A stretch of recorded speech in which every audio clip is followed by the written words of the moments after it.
Goldilocks and the Three Bears, retold and illustrated by Valerie Gorbachev.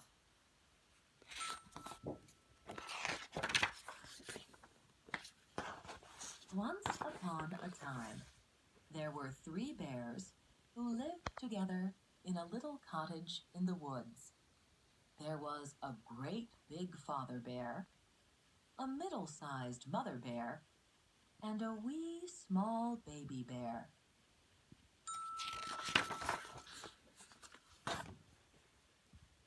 One morning, the three bears decided to go for a walk in the woods while their breakfast porridge cooled.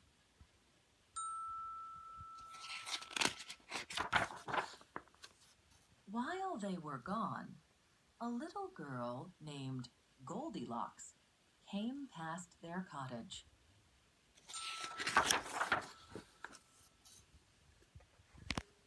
She peeked in the window, and when she saw that no one was at home, she went inside. There, on the table, sat the three bowls of porridge. The porridge smelled so delicious that Goldilocks just had to have some.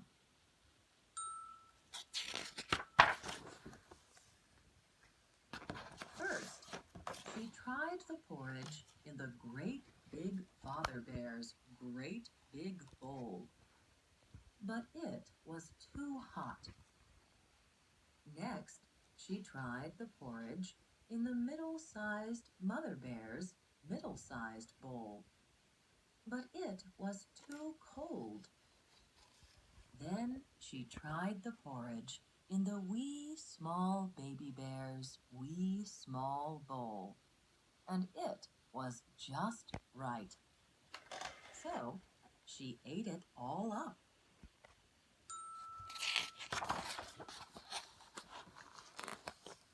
When she had finished the porridge, Goldilocks wandered into the sitting room where she found the three bears' chairs.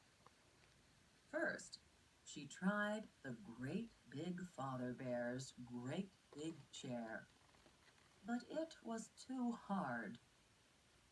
Next, she tried the middle-sized mother bear's middle-sized chair, but it was too soft. Then she tried the wee small baby bear's wee small chair, and it was just right. So Goldilocks sat down in the chair.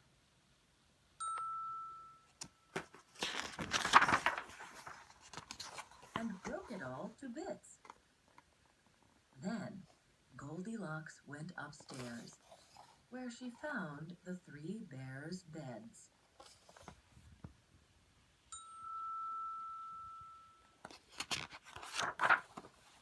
First, she tried the great big father bear's great big bed, but it was too hard.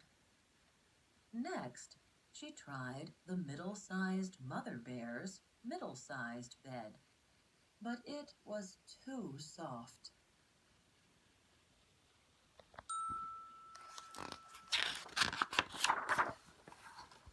Then she tried the wee small baby bear's wee small bed, and it was just right.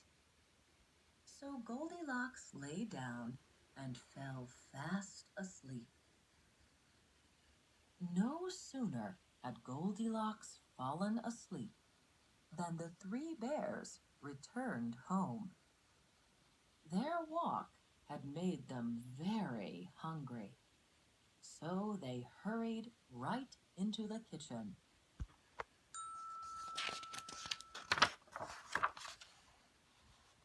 Goldilocks had left the spoon in the great big father bear's porridge. "Someone has been eating my porridge," said the great big father bear in his great big voice. The middle-sized mother bear saw that the spoon had been left in her bowl of porridge, too. "Someone has been eating my porridge," said the middle-sized mother bear in her middle-sized voice. Then the wee small baby bear looked at his bowl of porridge. "Someone has been eating my porridge," cried the wee small baby bear in his wee small voice. "And they've eaten it all up." The three bears hurried into the sitting room.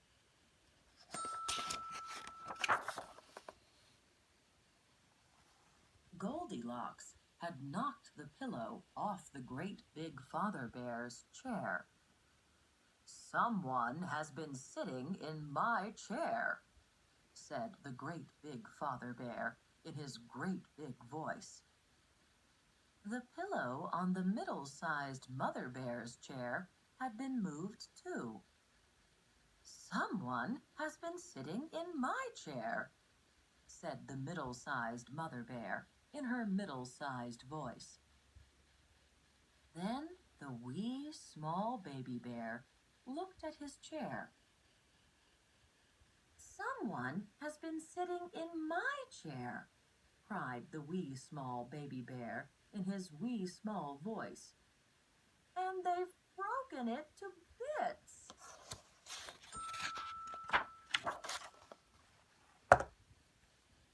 Then the three bears went upstairs.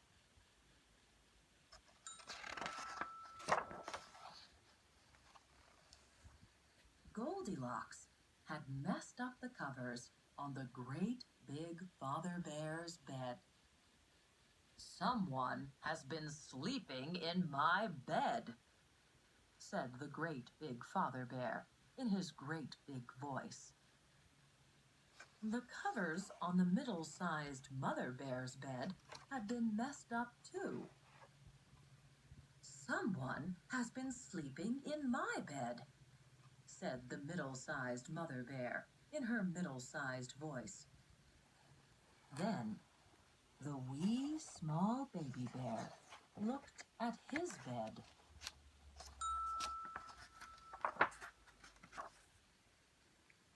"Someone has been sleeping in my bed," cried the wee small baby bear in his wee small voice. "And here she is." Goldilocks woke with a start.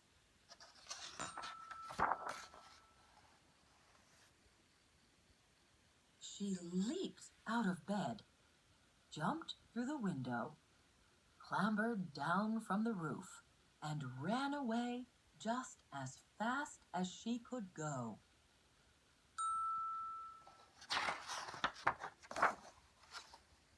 What happened to Goldilocks afterwards? No one knows.